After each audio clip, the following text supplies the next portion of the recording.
Hi, ಎಲ್ಲರಿಗೂ ನಮಸ್ಕಾರ. ನಾನು ನಿಮ್ಮ ಲಕ್ಷ್ಮೀಗೌಡ. ಯಾರೆಲ್ಲ ಇನ್ನು ನನ್ನ ಕಾಮನಬಿಲ್ಲು ಕಥಾಗುಚ್ಛ ಯೂಟ್ಯೂಬ್ ಚಾನಲ್ ಸಬ್ಸ್ಕ್ರೈಬ್ ಮಾಡದೆ ಕತೆ ಕೇಳ್ತಿದ್ದೀರಾ, ಪ್ಲೀಸ್ ಸಬ್ಸ್ಕ್ರೈಬ್ ಮಾಡಿ ಸಪೋರ್ಟ್ ಮಾಡಿ.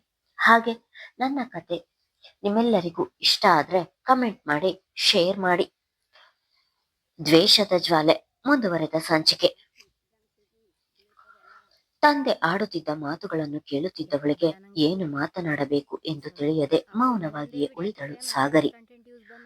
ಮಗಳ ಮೌನವನ್ನು ನೋಡಿದ ಶ್ರೀಕಾಂತ್ ಅವರು, ಸಾಗರಿ, ಏನು ಮಾತನಾಡದೆ ನೀನು ಹೀಗೆ ಸೈಲೆಂಟ್ ಆಗಿದ್ದರೆ ನಿನ್ನ ಅಮ್ಮ ಹಠ ಮಾಡಿ ನಿನ್ನನ್ನು ಧೀರಜ್ಗೆ ಮದುವೆ ಮಾಡಿಸುತ್ತಾಳೆ. ಆರ್ಯ ತುಂಬಾ ಒಳ್ಳೆಯವನು, ಹಾಗಂತ ಧೀರಜ್ ಕೆಟ್ಟವನು ಎಂದು ಹೇಳುತ್ತಿಲ್ಲ. ಅವನು ಕೂಡ ಒಳ್ಳೆಯವನೇ. ಧೀರಜ್ ಮನಸ್ಸಲ್ಲಿ ನೀನಿರಬಹುದು, ನಿನ್ನ ಮನಸ್ಸಲ್ಲಿ ಅವನಿಲ್ಲ ಎನ್ನುವುದು ನನಗೂ ಗೊತ್ತು. ನೀವಿಬ್ಬರು ಒಳ್ಳೆಯ ಫ್ರೆಂಡ್ಸ್. ಈಗ ನೀನು ಆರ್ಯನಿಗೆ ಡೈವರ್ಸ್ ಕೊಟ್ಟು ಧೀರಜ್ನ ಮದುವೆಯಾದ್ರೂ ಕೂಡ ನಿನ್ನಿಂದ ಆರ್ಯನನ್ನು ಪೂರ್ತಿಯಾಗಿ ಮರೆಯಲು ಆಗುವುದಿಲ್ಲ. ನೀವಿಬ್ಬರು ಮದುವೆಯಾಗಿ ವರ್ಷ ಕಳೆದ ಮೇಲೆ ಜಗಳ ಆಡಿಕೊಂಡು ಇಬ್ಬರಿಗೂ ಹೊಂದಿಕೊಳ್ಳಲು ಆಗುವುದೇ ಇಲ್ಲ ಎಂದು ಡೈವರ್ಸ್ ಪಡೆದಿದ್ದರೆ ಒಂದು ರೀತಿ. ಆದ್ರೆ ಯಾರದೋ ಕಾರಣಕ್ಕೆ ನೀವಿಬ್ಬರು ಬೇರೆಯಾಗುವುದು ಎಷ್ಟು ಸರಿ ಸಾಗರಿ? ನಿಜ ಹೇಳ್ತಿದ್ದೀನಿ, ನನಗೆ ಅಳಿಯನ ಜಾಗಕ್ಕೆ ಯಾರೇ ಬಂದರೂ ಆರ್ಯನ ಸ್ಥಾನವನ್ನು ತುಂಬಲು ಆಗುವುದಿಲ್ಲ. ಹೇಳುವಷ್ಟು ಹೇಳಿದ್ದೇನೆ, ನಿನ್ನ ಬಳಿ ಹೆಚ್ಚು ಸಮಯವಿಲ್ಲ, ಯೋಚಿಸಿ ನೀನೇ ನಿರ್ಧಾರ ಮಾಡು ಎಂದವರು ಅಲ್ಲಿಂದ ಹೊರ ನಡೆದರು. ತಂದೆ ಹೇಳಿದ ಮಾತುಗಳನ್ನೇ ಮನನ ಮಾಡಿಕೊಂಡು ಕುಳಿತಳು ಸಾಗರಿ. ಆಗಲೇ ಒಳಗೆ ಓಡಿ ಬಂದಿದ್ದನು ಅಗ್ನಿ. ಸಾಗರಿಯ ಮಡಿಲ ಮೇಲೆ ನಿಂತು, ಮಮ್ಮ, ಈ ಮನೆ ನಮ್ಮ ಮನೆಗಿಂತ ತುಂಬಾ ದೊಡ್ಡದಿದೆ, ಆಟ ಆಡೋಕೆ ಚೆನ್ನಾಗಿದೆ. ನಮ್ಮ ಮನೆಯಲ್ಲಿ ನಾನು, ನೀನು, ಕನಕ ಆಂಟಿ ಇಷ್ಟೇ ಜನ ಇದ್ದದ್ದು. ಆದ್ರೆ ಇಲ್ಲಿ ಅಜ್ಜಿ, ತಾತ ಮತ್ತೆ ಇನ್ನು ಯಾರ್ಯಾರೋ ಇದ್ದಾರೆ. ನಾವು ಇಲ್ಲೇ ಇರೋಣ, ನಮ್ಮ ಮನೆಗೆ ಹೋಗೋದು ಬೇಡ ಎಂದನು.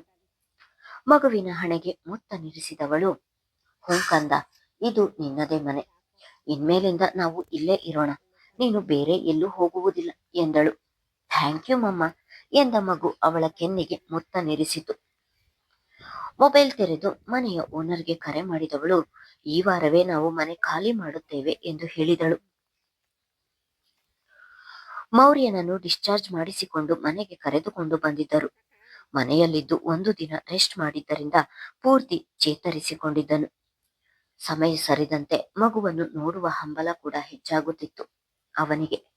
ಈ ವಿಷಯವನ್ನು ಅಮ್ಮನಿಗೆ, ತಮ್ಮನಿಗೆ ಹೇಳಿದ್ರೆ ಅವರು ಖಂಡಿತ ಮಗುವನ್ನು ನೋಡಲು ಒಪ್ಪಿಕೊಳ್ಳುವುದಿಲ್ಲ ಎಂದು ಆಲೋಚಿಸಿದವನು ಯಾರಿಗೂ ಹೇಳದೆ ಅಂದು ಬೇಗ ಎದ್ದು ಸ್ನಾನ ಮಾಡಿ ತಯಾರಾಗಿ ತಿಂಡಿ ತಿಂದು ಡಾಕ್ಟರ್ ಕೊಟ್ಟಿದ್ದ ಟ್ಯಾಬ್ಲೆಟ್ ತಿಂದು ಕಾರಿನ ಕೀ ಹಿಡಿದು ಹೊರಗೆ ಹೋಗುತ್ತಿದ್ದವನನ್ನು ನೋಡಿದ ಆರ್ಯ, ಅಣ್ಣ ನಿಂತ್ಕೋ, ಎಲ್ಲಿಗೆ ಹೋಗ್ತಿದ್ದೀಯಾ ಎಂದನು.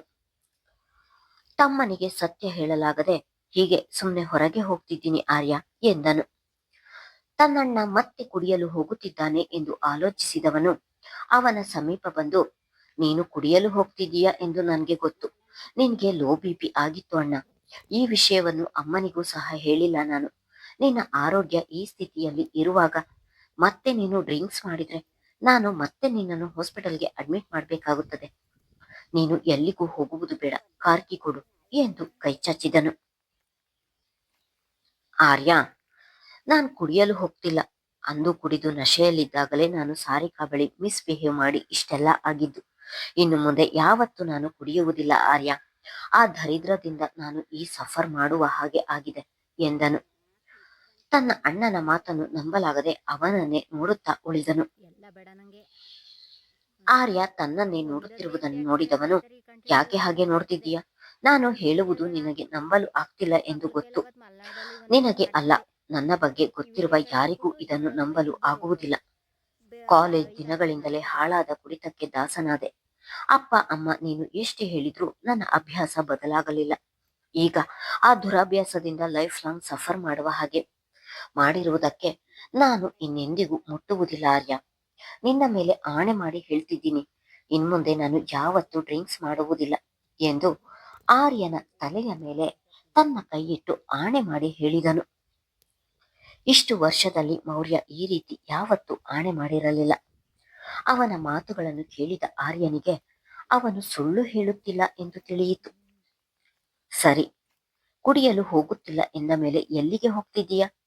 ಆಫೀಸಿಗೆ ಹೋಗಲು ಇವತ್ತು ಸಂಡೆ ಎಂದನು. ಆಫೀಸಿಗೆ ಹೋಗ್ತಿಲ್ಲ ಆರ್ಯ, ಬೇರೆ ಕೆಲಸಕ್ಕೆ ಹೋಗುತ್ತಿದ್ದೇನೆ. ಬಂದ ಮೇಲೆ ಹೇಳ್ತೀನಿ ಎಂದವನು 2 ಹೆಜ್ಜೆ ಮುಂದೆ ಇರಿಸಿ ನಂತರ ತಮ್ಮನೆಡೆಗೆ ತಿರುಗಿ, ಇನ್ನೂ ನನ್ನ ಮೇಲೆ ನಂಬಿಕೆ ಬರ್ತಿಲ್ವಾ ಎಂದನು.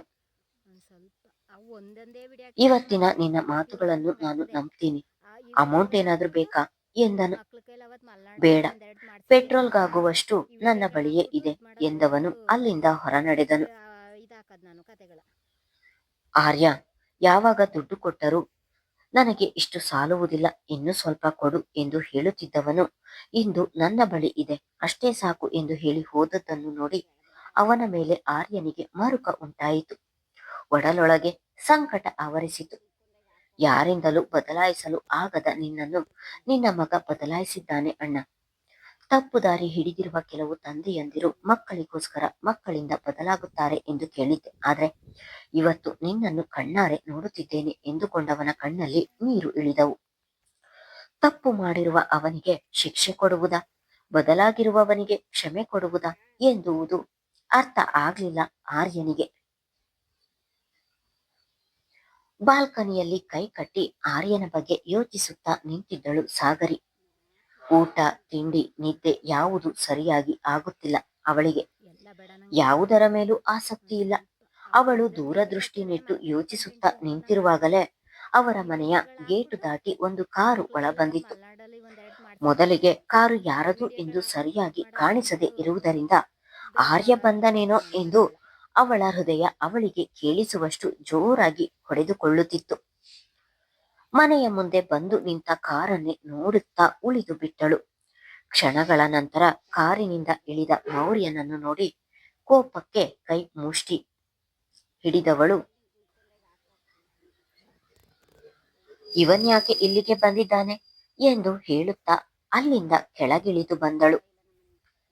ಕಾರಿನಿಂದ ಇಳಿದವನಿಗೆ ಮನೆಯ ಮುಂದೆ ಕನಕಳ ಜೊತೆ ಆಡುತ್ತಿದ್ದ ಮಗು ಕಂಡನು. ಮಗನನ್ನು ನೋಡುತ್ತಿದ್ದ ಹಾಗೆ ಮೌರ್ಯನ ಕಣ್ಣುಗಳು ಅರಳಿದವು. ದಾಪುಗಾಲು ಹಾಕಿ ಮಗುವಿನ ಬಳಿಗೆ ಬರುತ್ತಾ ಪಾಪು ಎಂದನು.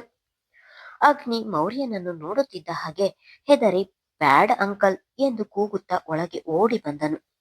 ಮೌರ್ಯನನ್ನು ನೋಡಿದ ಕನಕ ಕೂಡ ಹೆದರಿ ನಿಂತಳು. ಎಲ್ಲ ಬೇಡ ನಂಗೆ ಒಂದು ಸ್ವಲ್ಪ ಅವು ಒಂದೊಂದೇ ವಿಡಿಯೋ ಹಾಕಿದ್ರೆ ಮತ್ತೆ ರೀಕಂಟೆಂಟ್ ಯೂಸ್ ಬಂದಂಗೆ ಆಯ್ತದೆ. ಈ ವಿಡಿಯೋಗಳು ಹಾಕ್ಬಿಟ್ಟು ಮಕ್ಳ ಕೈಲಿ ಅವತ್ತು ಮಲೆನಾಡಲ್ಲಿ ಒಂದೆರಡು ಮಾಡಿಸಿದ್ದೆ. ತನ್ನದೇ ಅಂಶ ಅವನನ್ನು ಬ್ಯಾಡ್ ಅಂಕಲ್ ಎಂದು ಹೇಳಿದ್ದನ್ನು ಕೇಳಿ ಸಹಿಸಲಾಗಲಿಲ್ಲ ಮೌರ್ಯನಿಗೆ. ಅವನನ್ನು ನೋಡಿದ ಕನಕ ಕೂಡ ಹೆದರಿ ಒಳಗೆ ಬಂದಳು. ಮಗ ಹೋದ ದಾರಿಯನ್ನೇ ನೋಡಿಕೊಂಡು ಕಣ್ಣು ಮುಚ್ಚಿ ತೆರೆದವನು ಒಳ ಬಂದನು ಮೌರ್ಯ. ಮೆಟ್ಟಿಲಿಳಿದು ಬಂದ ಸಾಗರಿಯ ಕಾಲು ತಬ್ಬಿದ ಅಗ್ನಿ ಅವಳ ಮುಖವನ್ನೇ ನೋಡುತ್ತಾ ಮಮ್ಮ ಬ್ಯಾಡ್ ಅಂಕಲ್ ಎಂದನು ಭಯದಲ್ಲಿ. ಮಗುವನ್ನು ತೋಳಿಗೇರಿಸಿಕೊಂಡು ನಾನಿದ್ದೀನಲ್ಲ ಕಂದ ಎಂದಳು. ಒಳ ಬಂದವನು ಮಗು ಸಾಗರಿಯ ತೋಳಿನಲ್ಲಿರುವುದನ್ನು ನೋಡಿ ಹಾಗೆ ನಿಂತನು. ನೀನ್ಯಾಕೆ ಇಲ್ಲಿಗೆ ಬಂದೆ ಎಂದು ಅವನನ್ನೇ ನೋಡುತ್ತಾ ಕೋಪದಲ್ಲಿ ಕೇಳಿದಳು ಸಾಗರಿ. ಸಾಗರಿ ಅದು ಎಂದವನಿಗೆ ಮುಂದಿನ ಮಾತನಾಡಲು ಕಷ್ಟವಾಯಿತು. ದೀನ ನೋಟದಲ್ಲಿ ಅವಳನ್ನೇ ನೋಡುತ್ತಾ ಉಳಿದನು. ಮಗಳ ಧ್ವನಿಯನ್ನು ಕೇಳಿ ಅಲ್ಲಿಗೆ ಬಂದ ಶ್ರಾವಣಿಯವರು ಮೌರ್ಯನನ್ನು ನೋಡಿ ಖುದ್ದು ಹೋದರು. ಹೆಂಡತಿಯ ಹಿಂದೆ ಶ್ರೀಕಾಂತ್ ಅವರು ಬಂದರು. ಅದು ನನ್ನ ಮಗನನ್ನು ನೋಡ್ಬೇಕು ಎನಿಸಿತು, ಅದಕ್ಕೆ ಬಂದೆ ಎಂದು ತಡೆದು ನುಡಿದನು. ಏನಂದೆ? ನಿನ್ನ ಮಗನ? ಯಾವ ಅಧಿಕಾರದ ಮೇಲೆ ಇವನನ್ನು ನಿನ್ನ ಮಗ ಎಂದು ಹೇಳ್ತಿದ್ದೀಯಾ? ಹೀಗೆ ಹೇಳಲು ನಾಚಿಕೆಯಾಗುವುದಿಲ್ವ ನಿನ್ಗೆ? ಇವನು ನನ್ನ ಮಗ, ಈ ಸಾಗರಿ ಮಗ, ಓನ್ಲಿ ಸಾಗರಿ ಸನ್ ಎಂದು ಕೂಗಿದಳು. ಸಾಗರಿ, ಪ್ಲೀಸ್ 5 ನಿಮಿಷ ಮಾತನಾಡಲು ನನಗೆ ಅವಕಾಶ ಕೊಡು ಎಂದು ಕೇಳಿಕೊಂಡನು. ನೀನು ಏನೇ ಹೇಳಿದ್ರೂ ನಾನು ಕೇಳುವುದಿಲ್ಲ. ಇವನನ್ನು ಇನ್ನೊಮ್ಮೆ ನಿನ್ನ ಮಗ ಎಂದು ಹೇಳಿದ್ರೆ ನಾನು ಸುಮ್ಮನಿರುವುದಿಲ್ಲ. ಇಷ್ಟು ವರ್ಷ ಇವನನ್ನು ಕಣ್ಣಲ್ಲಿ ಕಣ್ಣಿಟ್ಟು ಕಾಪಾಡಿಕೊಂಡು ಬಂದಿದ್ದೇನೆ. ಇವನಿಗೆ ಅಪ್ಪ ಆಗುವ ಯಾವ ಯೋಗ್ಯತೆಯೂ ನಿನಗೆ ಇಲ್ಲ. ಮೊದಲು ಇಲ್ಲಿಂದ ಹೊರಡು ಎಂದಳು ನಿಷ್ಠುರವಾಗಿ. ಅವಳ ಮಾತು ಕೇಳಿ ನೊಂದು ಹೋದವನು ಅವಳ ಎದುರಿಗೆ ಬಂದು ಅವಳ ಕಾಲ ಬಳಿ ಕುಸಿದು ಕುಳಿತವ. ಹೀಗೆಲ್ಲ ಮಾತಾಡ್ಬೇಡ ಸಾಗರಿ, ತಪ್ಪು ಮಾಡಿದ್ದೇನೆ, ಅದನ್ನು ತಿದ್ದಿಕೊಳ್ಳಲು ಒಂದು ಅವಕಾಶ ಕೊಡು ಎಂದು ಕೈ ಮುಗಿದು ಬೇಡಿದನು. ತಲೆ ಕೆಟ್ಟಿದ್ಯಾ ನಿನ್ಗೆ? ನನ್ನ ಮಗಳನ್ನು ತಿಂದುಕೊಂಡಿದ್ದು ಅಲ್ದೆ ಈಗ ಮಗ ಅಂತ ನಾಟಕ ಶುರು ಮಾಡಲು ಬಂದಿದ್ದೀಯಾ? ನಿನ್ನನ್ನು ಸುಮ್ಮನೆ ಬಿಟ್ಟಿರುವುದೇ ಹೆಚ್ಚು. ಅಂಥದ್ರಲ್ಲಿ ನನ್ನ ಮನೆಗೆ ಬಂದು ಹುಚ್ಚಾಟ ಆಡ್ತಿದ್ದೀಯಾ? ಮರ್ಯಾದೆಯಿಂದ ಇಲ್ಲಿಂದ ಹೋದ್ರೆ ಸರಿ, ಇಲ್ಲ ಅಂದ್ರೆ ಪೊಲೀಸ್ನವರನ್ನು ಕರೆಸಬೇಕಾಗುತ್ತದೆ ಎಂದು ಕೋಪದಲ್ಲಿ ಹೇಳಿದರು ಶ್ರಾವಣಿ. ಶ್ರಾವಣಿ, ಒಂದು ನಿಮಿಷ ಸುಮ್ಮನೆ ಇರು ಎಂದು ಹೇಳಿದ ಶ್ರೀಕಾಂತ್ ಅವರು, ನೋಡು ಮೌರ್ಯ, ಈಗಾಗಲೇ ನಾವು ನಿನ್ನಿಂದ ನನ್ನ ಮಗಳನ್ನು ಕಳೆದುಕೊಂಡಿದ್ದೇವೆ. ಈ ಮಗು ಯಾವತ್ತೂ ನಿನ್ನ ಮಗ ಆಗಲು ಸಾಧ್ಯವಿಲ್ಲ. ನೀನು ಕಾನೂನಿನ ಮೂಲಕ ಹೋದ್ರೂ ಅಷ್ಟೇ, ನಿನಗೆ ಶಿಕ್ಷೆಯಾಗುತ್ತೆ ಹೊರತು ಮಗು ನಿನಗೆ ದಕ್ಕುವುದಿಲ್ಲ. ನೀನು ಈಗಾಗಲೇ ತಂದೆ ಎನ್ನುವ ಸ್ಥಾನವನ್ನು ಕಳೆದುಕೊಂಡಿದ್ದೀಯ. ನನ್ನ ಮಗ ಎಂದು ಹೇಳುವ ಯಾವ ಅಧಿಕಾರ ನಿನಗಿಲ್ಲ. ಇನ್ನೊಮ್ಮೆ ಮಗುವಿನ ವಿಷಯಕ್ಕೆ ನಮ್ಮ ಮನೆಗೆ ಬರುವ ಪ್ರಯತ್ನ ಮಾಡಬೇಡ, ಇಲ್ಲಿಂದ ಹೊರಡು ಎಂದು ಸಮಾಧಾನವಾಗಿಯೇ ಅವನಿಗೆ ಅರ್ಥ ಮಾಡಿಸುವ ಪ್ರಯತ್ನ ಮಾಡಿದರು. ಶ್ರೀಕಾಂತ್ ಅವರೆಡೆಗೆ ನೋಡಿದವನು ಮತ್ತೆ ಸಾಗರಿಯ ಕಡೆ ನೋಡುತ್ತಾ, ಸಾಗರಿ, ನಾನು ಮಾಡಿರುವ ತಪ್ಪಿಗೆ ಬೇಕಿದ್ರೆ ಕಾನೂನಿನ ಮೂಲಕ ಶಿಕ್ಷೆ ಅನುಭವಿಸುತ್ತೇನೆ. ಈಗಲೂ ನಾನು ಸತ್ಯ ಹೇಳ್ತಿದ್ದೀನಿ ಸಾಗರಿ. ಸಾರಿಕಾ ನನ್ನಿಂದ ತಾಯಿ ಆಗಿದ್ದಾಳೆ ಎಂದು ತಿಳಿದಿದ್ದರೆ ಖಂಡಿತ ನಾನು ಅವಳನ್ನು ಮದುವೆಯಾಗುತ್ತಿದ್ದೆ. ಯಾವ ವಿಷಯವೂ ನನಗೆ ಗೊತ್ತಿರಲಿಲ್ಲ. ನೀನು ಪ್ರತಿ ಬಾರಿಯೂ ನನ್ನ ಮುಂದೆ ಕೊಂಕು ನುಡಿದು ನನ್ನ ಮನಸ್ಸಿಗೆ ನೋವಾಗುವ ಹಾಗೆ ಮಾತನಾಡುವಾಗ ನೀನ್ ಯಾಕೆ ಹೀಗೆಲ್ಲ ಮಾತನಾಡ್ತಿದ್ದೀಯಾ ಎಂದು ತಿಳಿಯುತ್ತಿರಲಿಲ್ಲ. ಬದಲಾಗಿ ನನ್ನ ಕ್ಯಾರೆಕ್ಟರ್ ಬಗ್ಗೆ ತಪ್ಪಾಗಿ ಮಾತನಾಡುತ್ತಿದೆಯಲ್ಲ ಎಂದು ನಿನ್ನ ಮೇಲೆ ಕೋಪ ಬರ್ತಿತ್ತು. ನಿನ್ನ ಮೇಲಿನ ಕೋಪದಿಂದಲೇ ಡಿಟೆಕ್ಟಿವ್ ಬಿಟ್ಟು ನಿನ್ನ ಬಗ್ಗೆ ಡೀಟೇಲ್ಸ್ ಕಲೆಕ್ಟ್ ಮಾಡಿದಾಗಲೇ ನೀನು ಮಗುವನ್ನು ಬೇರೆ ಕಡೆ ಇರಿಸಿ ಸಾಕುತ್ತಿರುವುದು ತಿಳಿದದ್ದು. ಸತ್ಯ ತಿಳಿಯುವವರೆಗೂ ಇದು ನಿನ್ನದೇ ಮಗು ಎಂದುಕೊಂಡಿದ್ದೆ.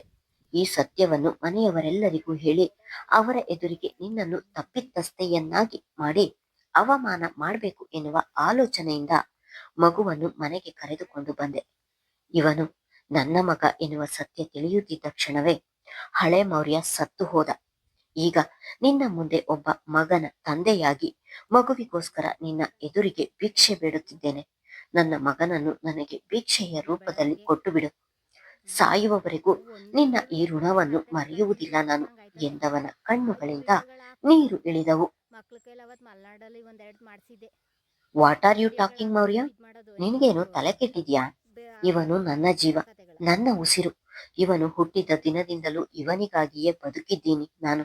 ಅಂಥದ್ರಲ್ಲಿ ಎಷ್ಟು ಸುಲಭವಾಗಿ ಬಂದು ಮಗುವನ್ನು ಕೊಡು ಎಂದು ಕೇಳ್ತಿದ್ದೀಯಾ? ನಿನಗೆ ಮಗುವನ್ನು ಕೊಡುವಂತಹ ಪರಿಸ್ಥಿತಿ ಏನಾದ್ರೂ ಬಂದ್ರೆ ಆ ಕ್ಷಣವೇ ಜೀವ ಬಿಡ್ತೀನೋ ಹೊರತು ಮಗುವನ್ನು ನಿನಗೆ ಕೊಡುವುದಿಲ್ಲ. ನೋಡು, ಸುಮ್ಮನೆ ಇಲ್ಲಿಂದ ಹೋಗಿ ನಿನ್ನ ಮರ್ಯಾದೆಯನ್ನ ಉಳಿಸಿಕೊ ಎಂದು ಸಾಗರಿ ಕೂಡ ತಾಯಿಯ ಹಾಗೆ ಕೋಪದಲ್ಲಿಯೇ ಹೇಳಿದಳು. ಮಗು ನಿನಗೆ ದಕ್ಕುವುದಿಲ್ಲ ಎಂದು ತಿಳಿಯಿತಲ್ಲ. ಇಲ್ಲಿ ಈ ಮೊಸಳೆ ಕಣ್ಣೀರು ಹಾಕುವುದು ಬಿಟ್ಟು ಮೊದಲು ಇಲ್ಲಿಂದ ಹೋಗು. ನಿನ್ನ ಕಣ್ಣೀರಿಗೆ ಕರಗುವವರು ಇಲ್ಲಿ ಯಾರೂ ಇಲ್ಲ ಎಂದ ಶ್ರಾವಣಿಯವರಿಗೆ ಮೌರ್ಯ ತನ್ನ ಮನೆಯಲ್ಲಿ ಇರುವುದು ಕಿರಿಕಿರಿಯಾಗುತ್ತಿತ್ತು. ಸಾಗರಿಯ ಮಾತು ಕೇಳಿ ಮಗು ತನಗೆ ಸಿಗುವುದಿಲ್ಲ ಎಂದು ತಿಳಿದು ಹೋಯಿತು ಮೌರ್ಯನಿಗೆ. ಮನದಲ್ಲಿಯೇ ಏನನ್ನು ನಿರ್ಧರಿಸಿದವನು ಕಣ್ಣೀರನ್ನು ತೊಡೆದುಕೊಂಡು ಎದ್ದು ನಿಂತು, ಸರಿ ಸಾಗರಿ, ಮಗುವನ್ನು ನಾನು ನಿನ್ನಿಂದ ದೂರ ಮಾಡುವುದಿಲ್ಲ. ಅವನಿಗೆ ಕೊನೆಯವರೆಗೂ ನೀನೆ ತಾಯಿಯಾಗಿ ಉಳಿದುಕೊ. ಆದ್ರೆ ನನ್ನ ಒಂದು ಕೋರಿಕೆಯನ್ನಾದ್ರೂ ನಡೆಸಿಕೊಡು ಎಂದನು. ಎಲ್ಲರೂ ಅವನು ಏನು ಹೇಳುತ್ತಾನೆ ಎನ್ನುವ ಅನುಮಾನದೊಂದಿಗೆ ಅವನನ್ನೇ ನೋಡುತ್ತಾ ಉಳಿದರು. ಮತ್ತೆ ಮಾತು ಮುಂದುವರೆಸಿದ ಮೌರ್ಯ, ನೀನು ಮನೆ ಬಿಟ್ಟು ಬಂದಾಗಿನಿಂದ ಆರ್ಯ ತುಂಬಾ ಅಪ್ಸೆಟ್ ಆಗಿದ್ದಾನೆ.